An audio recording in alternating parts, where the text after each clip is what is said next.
tal, mis amigos de la ciudad de Nueva York? Qué bueno estar con todos ustedes aquí nuevamente en Punto de Vista, que cada semana llegamos a ustedes a través de MNN, con la dirección ejecutiva de Zenaida Méndez, la coproducción de Dulce Mateo y la dirección técnica de Freddy Pinto y Carla Robles. Estamos en vivo este y todos los jueves a través de Facebook, nuestra página de Facebook, los jueves a las 8 de la noche, por nuestra página MNN, el Barrio Firehouse Community Media Center, donde puede encontrar el enlace y dar tu punto de vista, dar a compartir y dar tu punto de vista, pregunta, comentarios. Estaremos retransmitiendo este programa por los canales de Manhattan, Spectrum, Canal 34. Verizon Fios, canal 33, RCN, canal 82. Esto mientras les damos los últimos toques de vanguardia a nuestras nuevas instalaciones de la planta principal de MNN en la calle 38 y 10ª Avenida. Ahí pueden ver la gráfica. A partir de este invierno vamos a tratar de que cuando abran estas instalaciones, la gente va a quedar maravillada. Estamos a pocos pasos de Hudson Yard, Penn Station y Port Authority. MNN en la calle 38 contará con instalaciones de producción de última generación y albergará el Centro de Educación de Medios de la ciudad de Nueva York. Estamos impacientes de poder mostrarles a todos ustedes nuestro nuevo hogar. Igualmente también recordarle que estamos retransmitiendo en el condado del Bronx a través de BronxNet TV, el canal 69 de Optimum, es el canal de acceso público del condado del Bronx. También nos puede encontrar en nuestro canal de YouTube, MNN New York City, buscando Punto de Vista con Carlos Cabrera. Así que no hay razón para perderse a Punto de Vista. Igualmente, los domingos nos puede encontrar, pero por diferentes canales. En Spectrum, canal 67, Verizon Fios, canal 33 y RCN, canal 85. Así que, mis amigos, les agradecemos grandemente de que estén ahí y que podamos entre todos hacer una hora amena, sobre todo con lo que tiene que ver con nuestra gente, lo que tiene que ver con la actualidad. Y de eso vamos precisamente a hablar.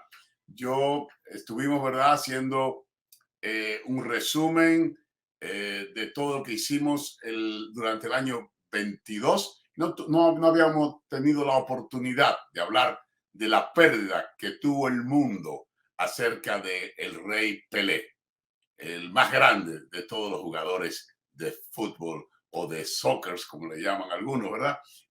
A nivel mundial. Así que vamos a ver una reseña acerca de la vida de este gran atleta brasileño, el Rey Pelé.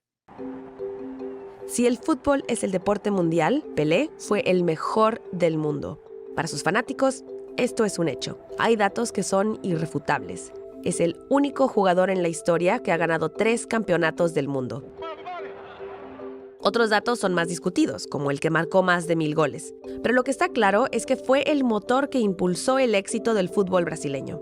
El pentacampeón del mundo no había ganado un solo mundial hasta que tuvo a un adolescente Pelé entre sus filas. Pelé, o Edson Arantes do Nascimento, nació en Brasil el 23 de octubre de 1940. Everybody in school, all the kids start calling Pelé.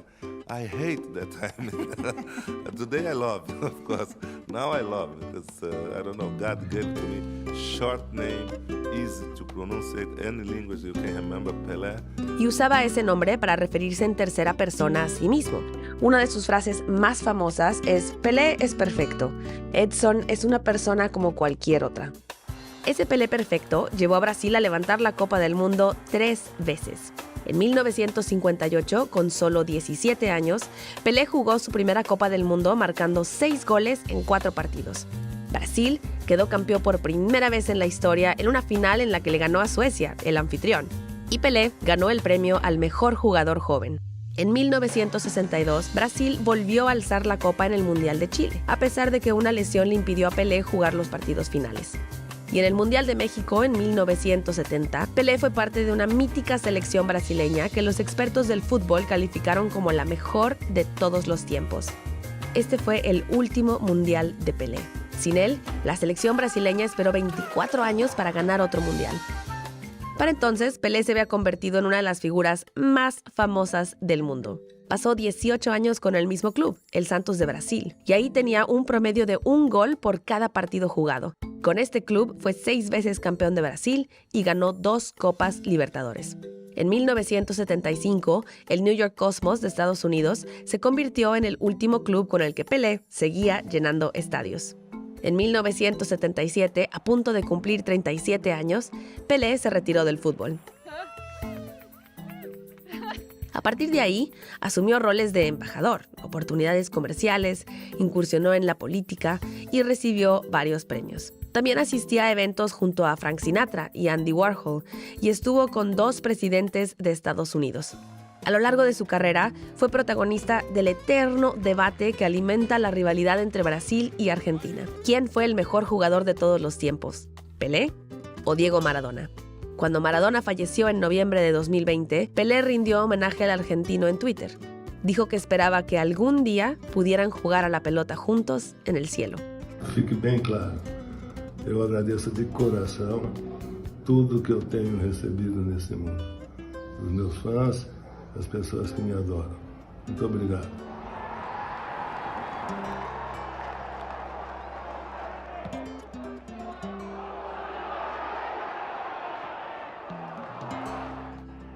La popularidad del fútbol y la idea de este deporte como un espectáculo de masas comenzó con Pelé.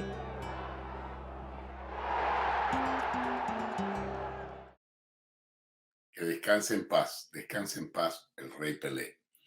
Un jovencito, en esos días cuando murió Pelé, me preguntó, oye, tú que eres latino, ¿quién es Pelé? Y yo le tuve que decir, mira, eso es lo más grande que hubo en el fútbol. Déjame decirle a ustedes, hasta que Pelé entró al fútbol con 17 años, ganó su primera copa. Pero hasta ese año, Brasil no había ganado ninguna copa.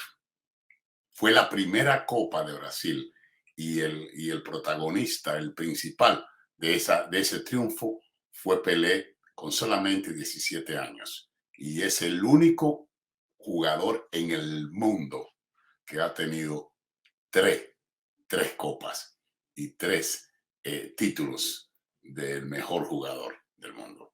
Así que descanse en paz el rey Pelé. Otro caso del cual quiero que hablemos y nos quedamos precisamente en Brasil es para hablar de lo que está pasando. Felicidades a ustedes, mis amigos, a Francisco Olivo, a Luis Santana, a toda la gente que nos está siguiendo, Dulce Luz, de Mateo, Francisco, Mateo, todos los Franciscos están pegados hoy viendo la televisión por diferentes medios.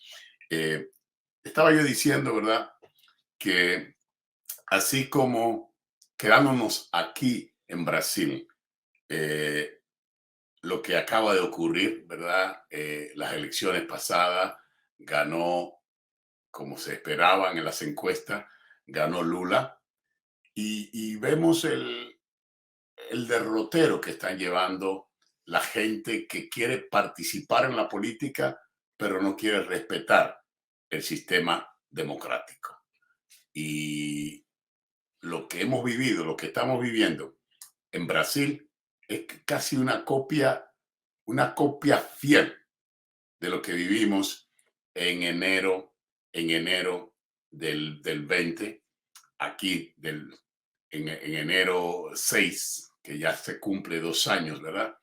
En los Estados Unidos, el famoso fatídico 6 de enero, que ahora cumplimos 2 años de lo que ocurrió. Y fue precisamente, o peor, lo que ocurrió en Brasil, siguiendo este mal ejemplo. Vamos a ver un poco acerca de lo dividido, al igual que aquí, lo dividido que está Brasil en el aspecto político.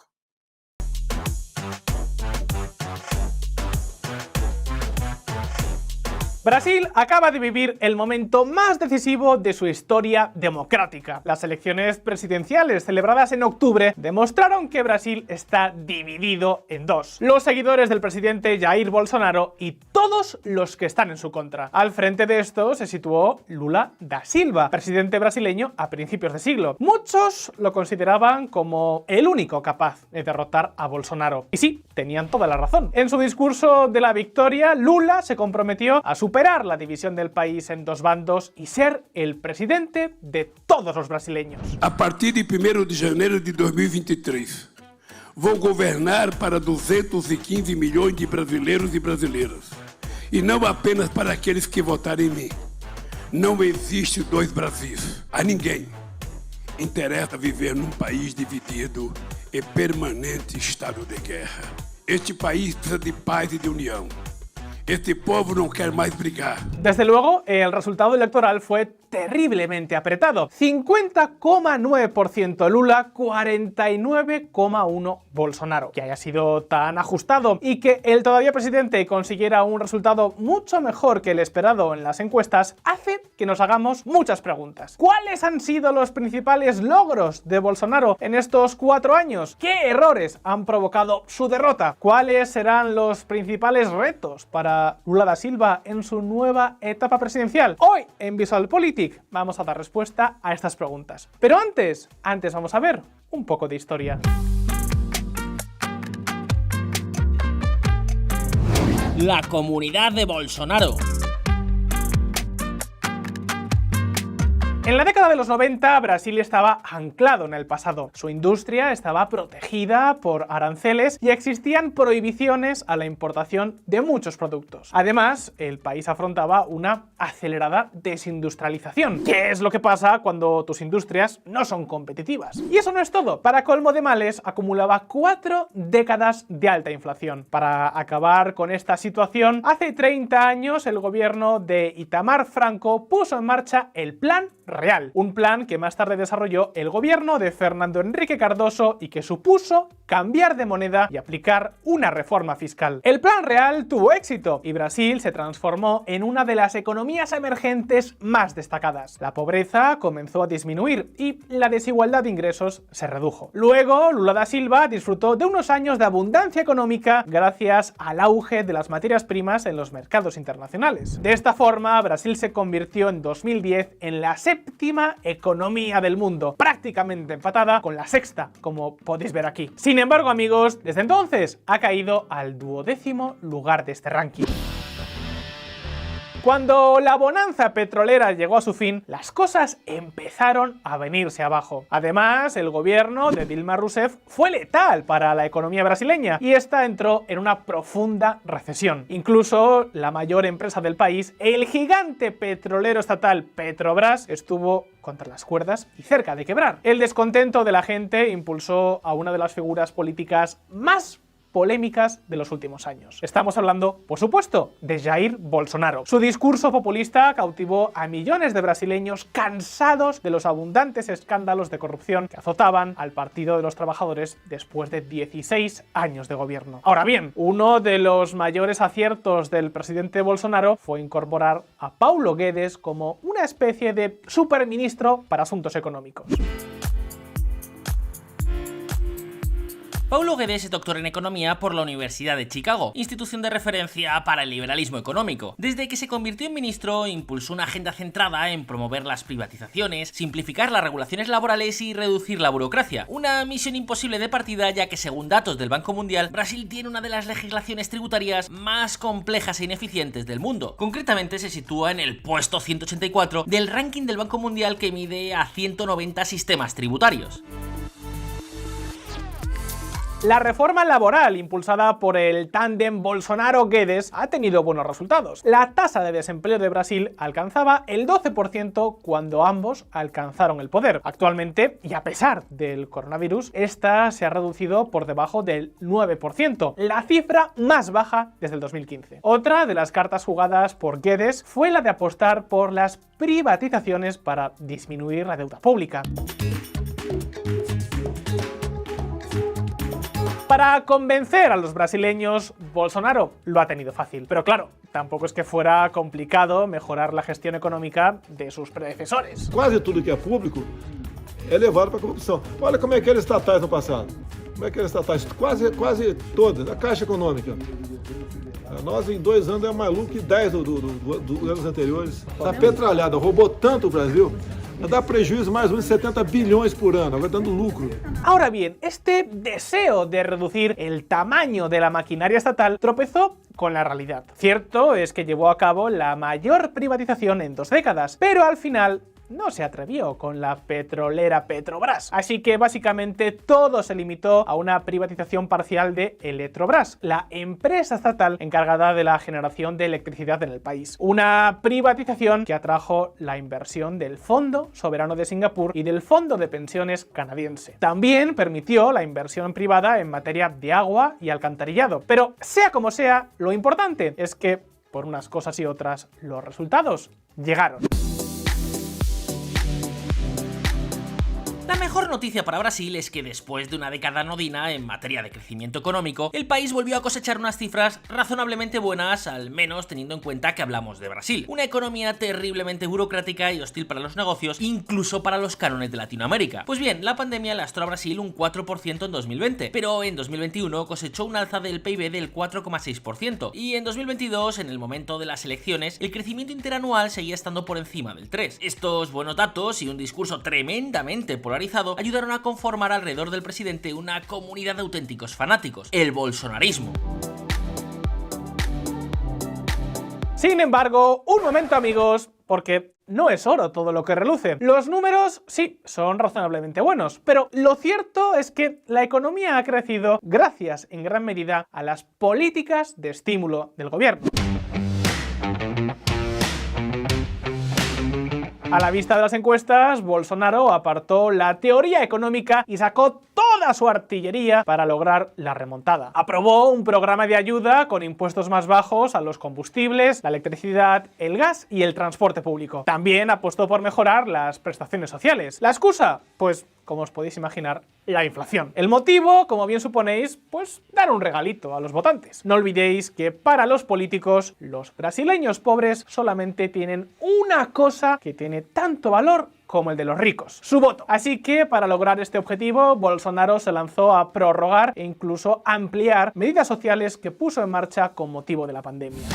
Bolsonaro eleva Auxilio Brasil de 400 a 600 reales. Sin duda fue su medida estrella. Estamos hablando de que esta subida del 50% llevó a Auxilio Brasil a unos 110 euros mensuales. Además, después de la primera vuelta de las elecciones, se comprometió a prorrogar esta ayuda durante 2023. La factura de todo esto no es ninguna broma. Ahora mismo, Auxilio Brasil lo están recibiendo 21 millones de familias brasileñas. Así que, real arriba, real abajo, Bolsonaro comprometió ayudas por valor de 50.000 millones de euros, incluyendo nuevos programas de condonación de deuda y líneas de crédito. Sin embargo, amigos, todo esto no fue suficiente para Bolsonaro. Tenía muchos errores que enmendar y la campaña electoral contra Lula fue como juntar a hinchas del Palmeiras con los del Corinthians. Atentos.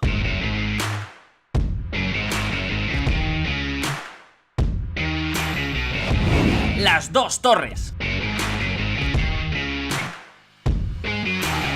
La gestión de Bolsonaro ha tenido sombras importantes. Negar la importancia del COVID-19 convirtió a Brasil en el segundo país del mundo con más muertes por coronavirus, con casi 700.000 fallecidos. Restar importancia al repunte de la tala del Amazonas tampoco parece ser la mejor carta de presentación en una escena internacional dominada por las preocupaciones ambientales. Y defender un concepto anticuado del papel de la mujer en las sociedades modernas es un obstáculo para que buena parte del electorado de bote. Aún así, estuvo a punto de ganar la reelección en un enfrentamiento entre las dos figuras más importantes de la política brasileña en lo que llevamos de siglo, porque Lula también genera rechazo.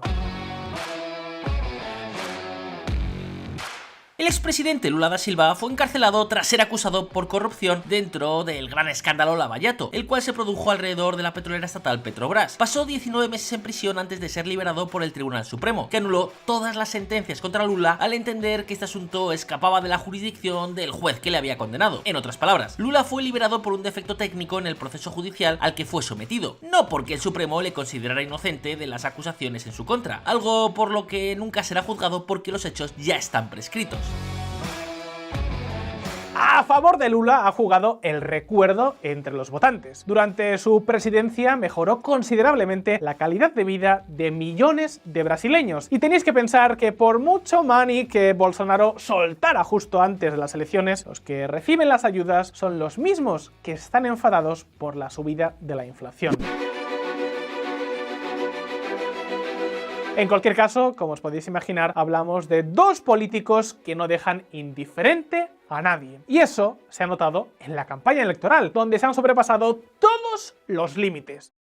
Definitivamente, es un país dividido, al igual que Estados Unidos, casi a la mitad dividido, y eso traen las pasiones políticas, producto de todo lo que estamos viendo en Brasil. Dice, ¿verdad? Por eso pongo esa historia para irnos llevando de la mano para saber que somos hoy producto de lo que fuimos ayer. Si olvidamos lo que pasa con nosotros, esta gente pobre que sabe las consecuencias y el liberalismo económico del modelo de Bolsonaro, que ha sido el modelo de muchísimos países nuestros, donde se privatizan los recursos del Estado y luego darle monedas, darle limosna a los pueblos a través de subvenciones, a través de bonos, a través de esto. Sin embargo, la riqueza van entonces a las grandes corporaciones que son las que privatizan los recursos del Estado. Al final, la gente decidió votar por Lula, entonces hay que aprender a respetar la democracia, que el que gana es el que gana y hay que esperar otras elecciones, no a puro cañonazos. Y vamos a ver qué ocurrió. Aquí en Estados Unidos solamente se atacó la Cámara Baja en el Congreso. En el caso de Brasil fueron los tres poderes del Estado, el Palacio Presidencial, el Congreso y la Suprema Corte. Veamos. Estas imágenes de miles de seguidores del expresidente Jair Bolsonaro asaltando la presidencia, el Congreso y el Tribunal Supremo de Brasil han dado la vuelta al mundo. Este asalto, que dejó caos, violencia y destrucción, ha sido calificado como la mayor amenaza a la democracia desde el golpe de Estado de 1964, que instauró un régimen militar y que gobernó el país por poco más de 2 décadas. Não existe precedente o que essa gente fez e por isso essa gente terá que ser punida. Las dramáticas escenas se produjeron una semana después de la toma de posesión de Luis Inácio Lula da Silva para su tercer mandato en Brasil. El presidente se vio obligado a decretar una intervención federal en la capital Brasilia para restablecer el orden. En este video respondemos a 3 preguntas para entender el contexto de esta crisis que vive el país más grande de América Latina. El domingo en Brasilia, miles de bolsonaristas partieron desde los alrededores del cuartel general del ejército, donde acampaban pidiendo una intervención militar tras el triunfo de Lula, hacia una plaza en el centro de la ciudad que da acceso a los 3 edificios que asaltaron: la presidencia, el Congreso y el Tribunal Supremo. Las imágenes muestran cómo miles de asaltantes corren hacia los edificios y una vez dentro vandalizan las salas del Congreso y destruyen computadores, monitores, muebles y hasta obras de arte que adornaban el Palacio Presidencial, conocido como Palacio del Planalto. Lula calificó a los asaltantes de fascistas fanáticos que representan todo lo que es abominable en la política. La invasión a las sedes de los 3 poderes en Brasil no parece haber sido espontánea. En los últimos días circulaban convocatorias al asalto entre grupos bolsonaristas de WhatsApp y Telegram, y decenas de buses con miles de seguidores del expresidente habían llegado a la capital del país. Según las autoridades brasileñas, cientos de personas fueron detenidas por los delitos de golpe de Estado, daños a bienes históricos y lesiones corporales. Y las penas podrían llegar hasta los 20 años de prisión. Muchos se preguntan cómo fue posible un asalto de este tipo a los edificios más importantes del país que normalmente están bien resguardados. Existe uma tristeza muito grande em relação ao que aconteceu, sentimento também de insegurança sobre o que pode acontecer a partir de agora. Ahora la Fiscalía investiga las fallas de seguridad que hubo durante el asalto. Pues aunque la policía militar estaba en la zona, no pudo evitar la invasión y el orden solo se restableció en la región después de que llegaron los refuerzos. Además, hace semanas se conocía que seguidores de Bolsonaro planeaban un asalto similar al que protagonizaron seguidores de Donald Trump al Capitolio en Washington hace exactamente 2 años, cuando el expresidente estadounidense perdió las elecciones. El presidente Lula dijo que hubo incompetencia, mala voluntad o mala fe de las fuerzas de seguridad del Distrito Federal que dependían del gobernador de Brasilia, Ibanez Rocha, del partido de Jair Bolsonaro, quien fue separado del cargo el mismo domingo. Medios brasileños han divulgado videos que muestran la pasividad de los policías militares de la capital frente a los atacantes, y en algunas imágenes incluso aparecen conversando.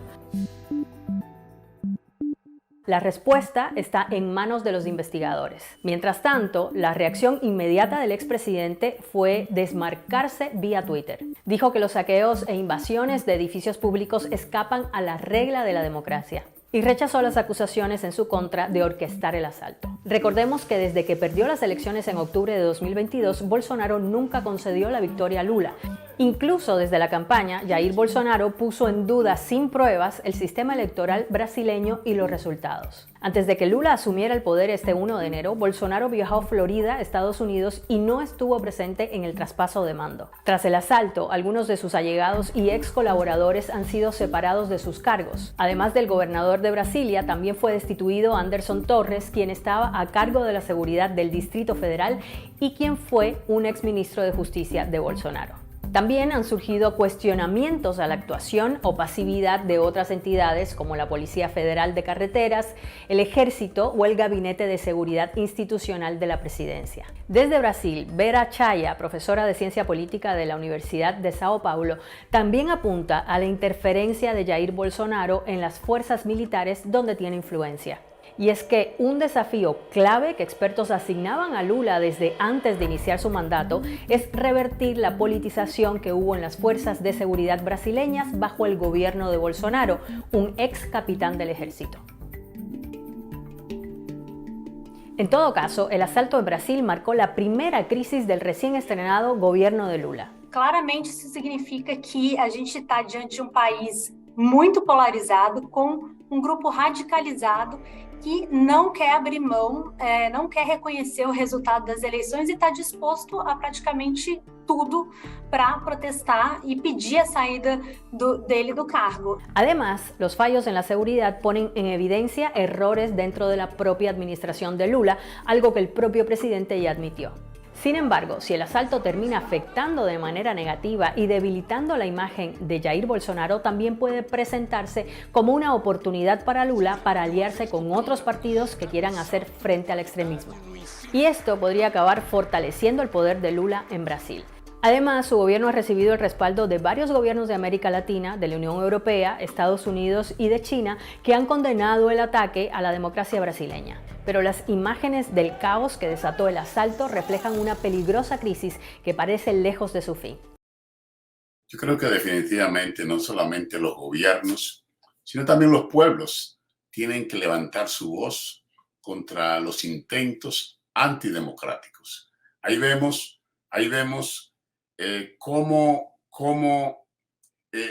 se van repitiendo esos mismos episodios en diferentes partes del mundo con el mismo patrón.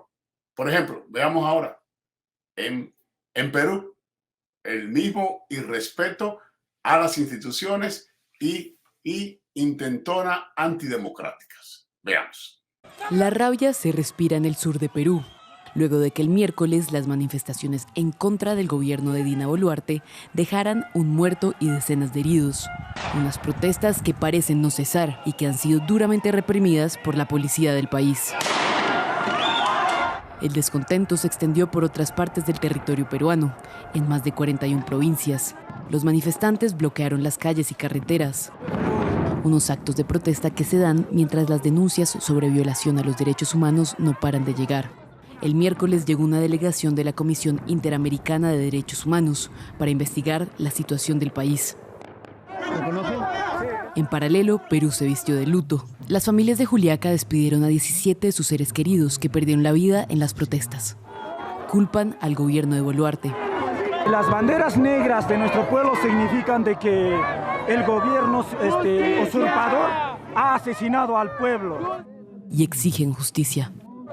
Y empezaron a disparar, a quemarropa, a quien sea que pase.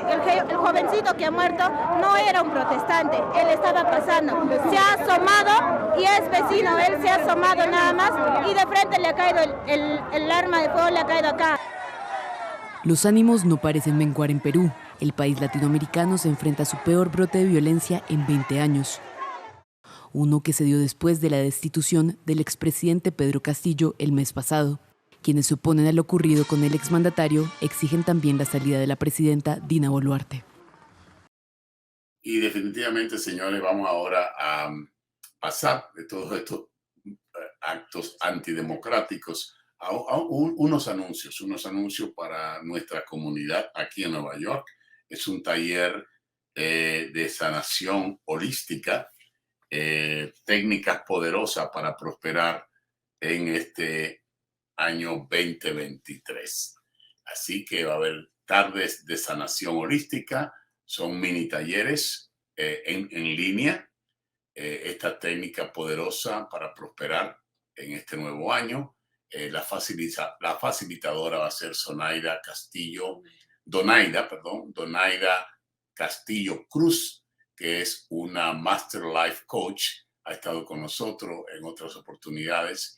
Eso va a ser el enero 25 a las 7:45 de la noche aquí en Nueva York, en vivo con GoToMeeting online y vía telefónica. Así que conéctate y participa.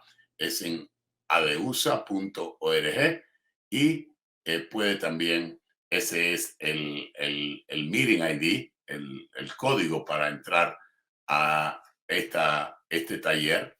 Es el 812-235-893. 812-235-893. Así que vamos a participar en esta técnica poderosa para prosperar en el 2023 con la facilitadora que va a estar presentando este taller entrenamiento. Así que, como siempre, ADEUSA nos tiene acostumbrado a este tipo de seminarios y talleres.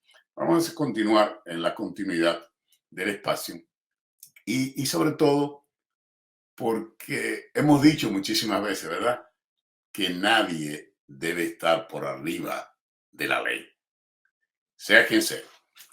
El presidente 45, Donald Trump, le habían preguntado muchísimas veces que si él tenía documentos clasificados, secretos de Estado.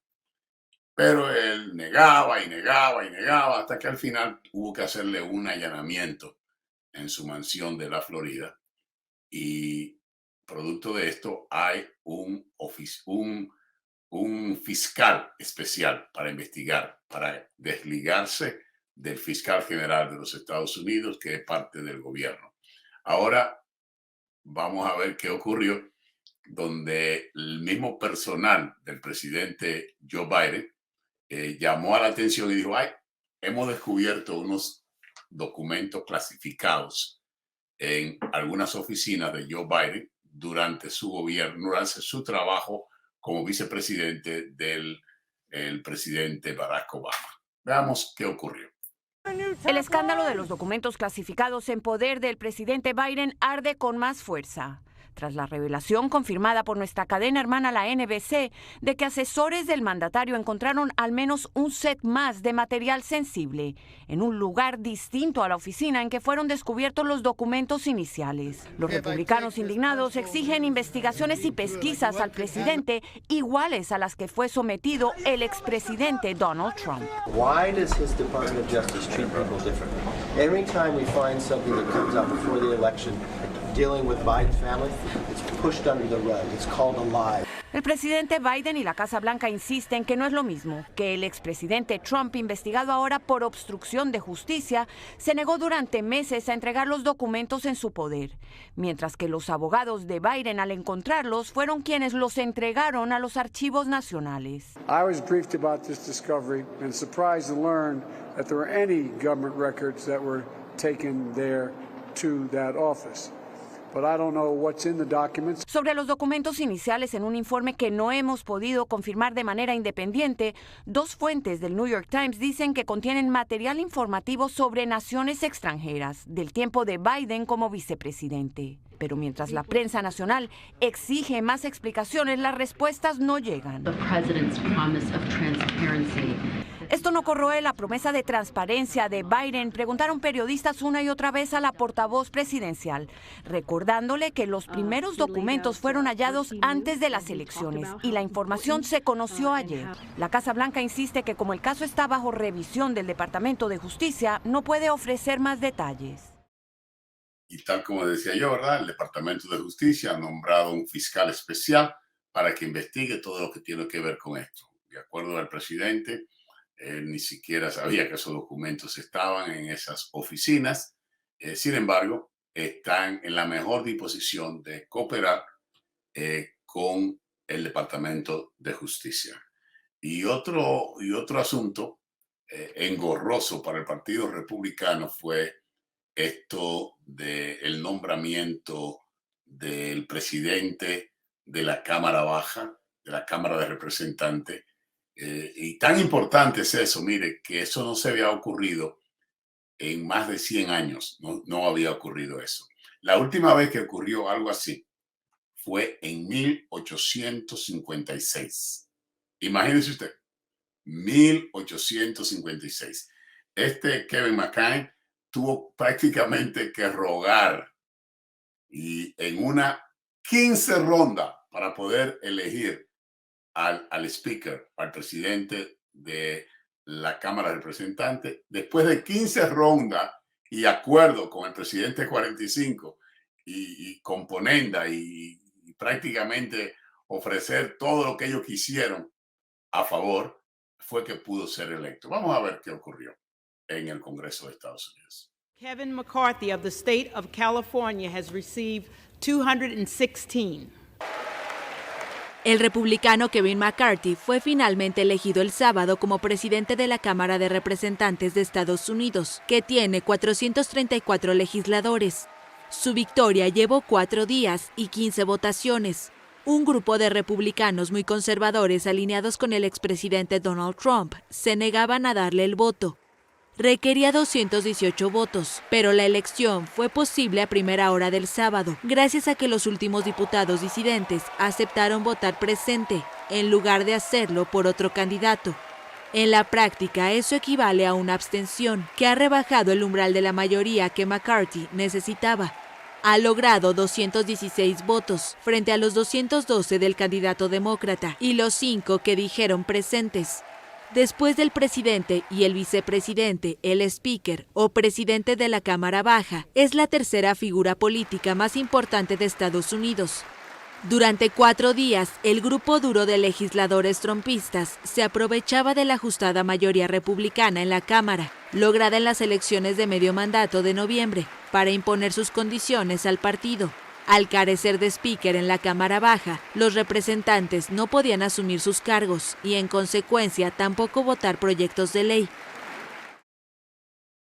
En otro orden, el destacado y querido amigo periodista Marino Zapete, el pasado diciembre 30, viernes 30 de diciembre, fue su último programa del Jarabe de Zapete del cual se retira del periodismo y de su programa.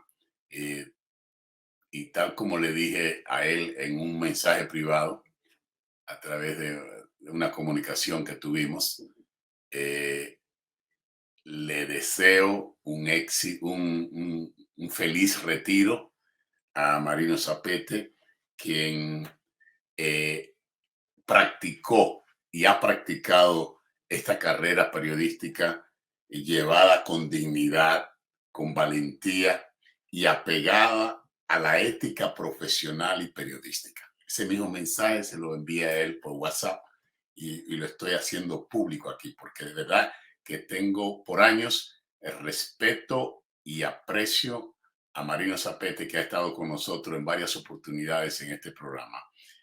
Vamos a ver cómo se produjo el retiro de Marino Zapete, que fue cubierto prácticamente por todos los medios de comunicación de República Dominicana. Gracias del alma por todos esos años que ustedes nos acompañaron. En el día de hoy, el destacado periodista Marino Zapete informó que se retira de los medios de comunicación. El jarabe termina con este año. Hoy, este es el último programa en vivo del jarabe. Así mismo como lo escuchó, Marino Zapete se despide hoy, se retira del periodismo diario. Para lo que resta de año, los jóvenes que trabajan, el equipo que nos ayuda, han recolectado los programas más vistos durante el 22 para compartirlos con ustedes, como les decía, en lo que resta de este año. En el 23 ya no habrá el jarabe. El destacado periodista que mantuvo el programa El Jarabe por más de 10 años, hoy informó que fue el último día de dicho programa y que en el año 2023 ya el mismo no se transmitirá. Quien les habla, muy agradecido de todo ese trayecto, pero también agotado, y quizás darle un chance a nuevas personas que nos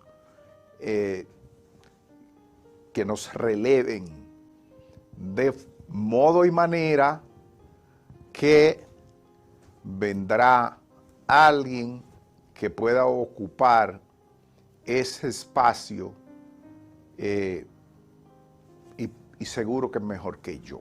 La destacada periodista Altagracia Salazar emitió su opinión respecto a la despedida de Marino Zapete.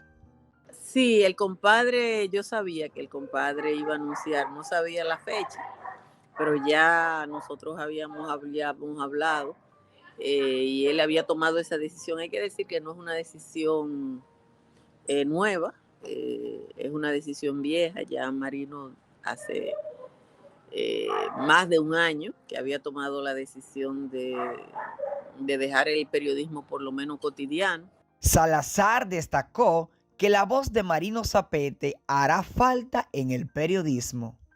Yo creo que la voz de Marino Zapete es una voz importante para la vida dominicana y esa voz hace falta porque las voces independientes, las voces de la gente que no tiene compromiso y que ejerce el periodismo por el periodismo en sí mismo, no es tan abundante. Zapete se va de la televisión, se va de los medios. Que te va a hacer falta, Zapete, no va a hacer falta a todos y a todas. Miren, si hay una cosa que una sociedad extraña, es el periodismo decente y el periodismo honesto. Una de las cosas que uno que uno tiene que valorar es ese esfuerzo periodístico de gente como mi compadre Zapete, que responde únicamente al interés colectivo. Pero también la destacada periodista recalcó que son muchos años de ejercicio de Marino Zapete. Por lo tanto, aunque nos duele, pues ella misma, Altagracia Salazar, indica que Zapete merece su descanso. Lo que tenemos que respetarlo todos y todas. Lo perdemos, se pierde un activo para la democracia y se pierde un activo para el periodismo, pero también él tiene una familia, ¿no? Pero como les digo, la decisión de Zapete, igual que en su momento la tomó Juan Bolívar, de jubilarse a tiempo, yo creo que tenemos que respetarlo todos y todas. La verdad es que para muchos de los que hemos seguido el programa y al destacado periodista Marino Zapete, la noticia ha sido un poco impactante. Y aunque nosotros en meses anteriores ya sabíamos que el periodista venía anunciando su retiro, muchos no pensábamos que era tan pronto. Y no solamente impactante fue esto, sino impactante la opinión de Julito Jacín, el cual tenía una agria relación con Zapete. Vamos a ver qué dijo Julito Jacín al momento de saber del retiro de Zapete. Quisiera tratar el tema de el anuncio que ha hecho, que no lo he visto, sino que lo he leído, de el periodista Marino Zapete, que anuncia que se retira de los medios para siempre. Frente a esa información de una persona que nosotros valoramos, apreciamos y reconocemos que es uno de los periodistas con más talento, y a pesar de que esos sentimientos no son mutuos,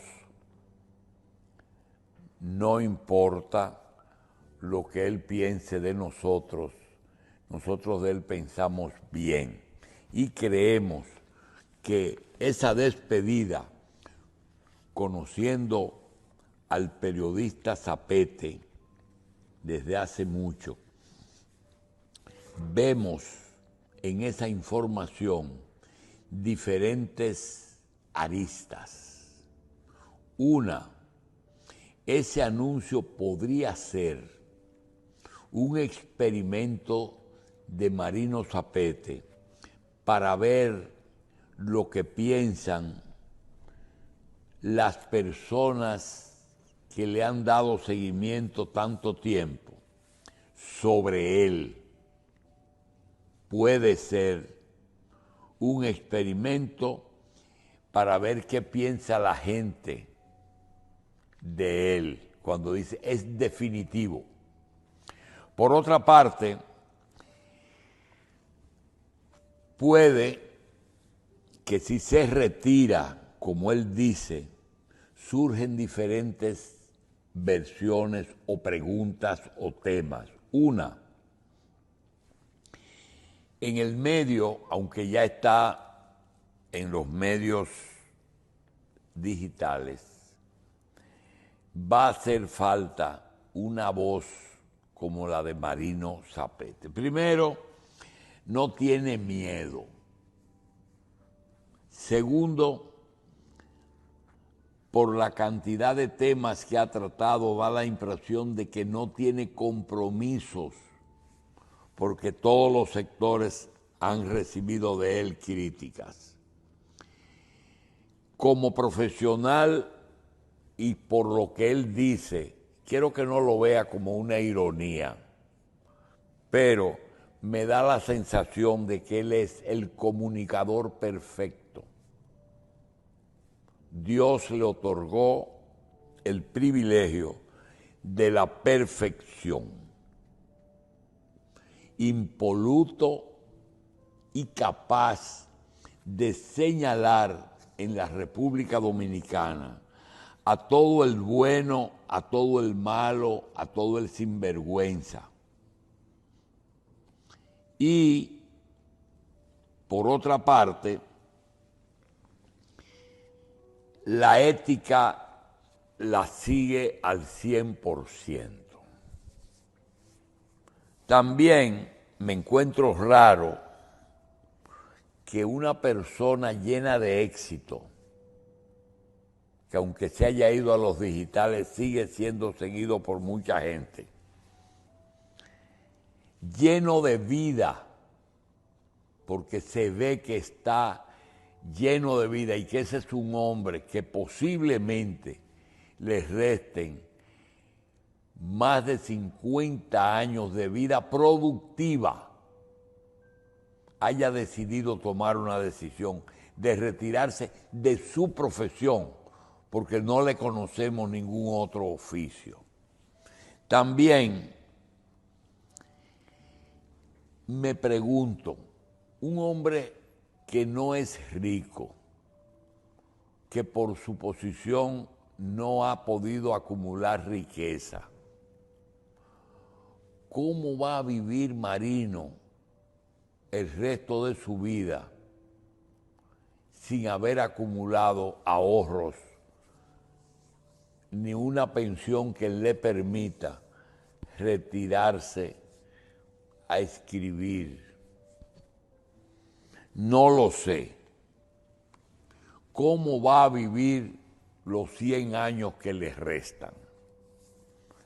Yo le digo, no te vayas, Marino. Vas a hacer falta. Definitivamente, señores. Eso dice mucho de mi amigo Marino. El comentario de Julito Jacín, con quien no llevaba muy buenas relaciones.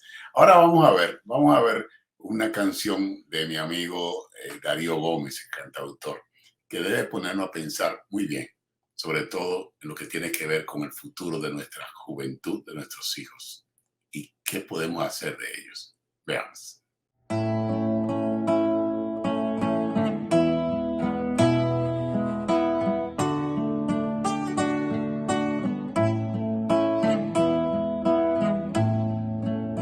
Hoy pude ver a Chunguito, el hijo de la vecina, estaba con sus amigos fumando juca en la esquina. Son las 10 de la mañana, todo es gozo, todo es risa y se escuchan las canciones de Bad Bunny y de Toquilla.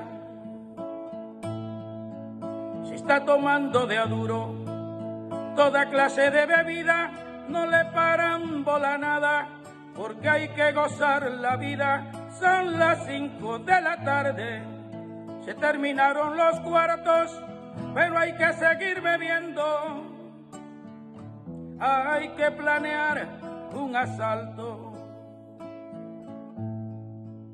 Esperan que se haga oscuro y el plan llevan adelante, van y le quitan la vida a un señor que es comerciante sin ningún remordimiento. Con alcohol y cocaína dejan unos niños huérfanos y regresan a la esquina. Pobre de esta juventud que vive desordenada, niños perdidos en vicios y niñas embarazadas. Es la dura realidad que en estos tiempos vivimos y parece que no existe una luz en el camino.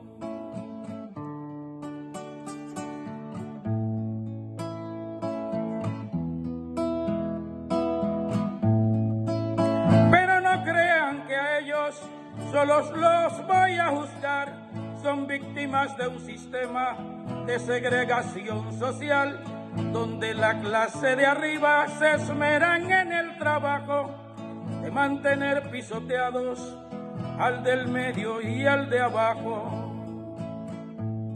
Pero lo que mal comienza termina mal algún día. Dicen que hay un par de muertos que mató la policía. Por ahí viene la vecina, vuelta loca dando gritos, porque en el enfrentamiento le mataron a Chunguito.